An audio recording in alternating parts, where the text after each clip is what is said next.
C'était une promenade dans les bois, avec la théorie et la pratique. Pour ces élèves de 5e du collège Louis Pasteur de Raon-l'Étape, le temps d'un après-midi, ils sont devenus des techniciens sylvicoles, encadrés par des agents de l'ONF.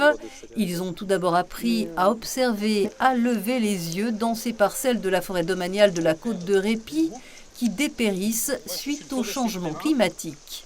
Il y a la sécheresse. Et qu'est-ce que ça fait sur les arbres? Ça les rend malades. Ça se voit le nid déjà. Pourquoi? Il y a moins en moins de branches.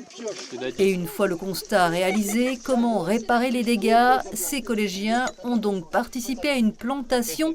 Mais pour cela, il faut maîtriser le geste et y mettre un peu d'huile de coude. Tu mets comme ça et tu mets un bon coup là, ok? Ok.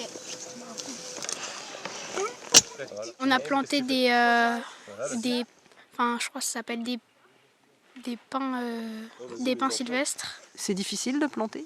Ouais, non. De manipuler la pioche? La pioche, ouais, parce que c'est lourd, mais sinon ça va.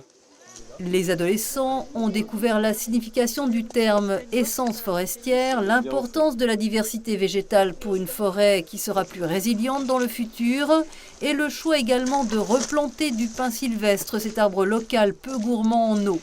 À raison de 16 plants sur 1 mètre carré de surface, bien exposés à la lumière, ces ouvriers sylvicoles en herbe ont compris que dans la forêt aussi, l'union fait la force. Ils m'ont appris à bien retasser, à faire le test pour pas que ça s'enlève et pour pas que ça s'enlève pendant l'été. L'union fait la force, donc ils sont moins sensibles à la compétition avec la végétation naturelle, les myrtilles en l'occurrence. Ils se protègent entre eux vis-à-vis des dégâts de cervidés.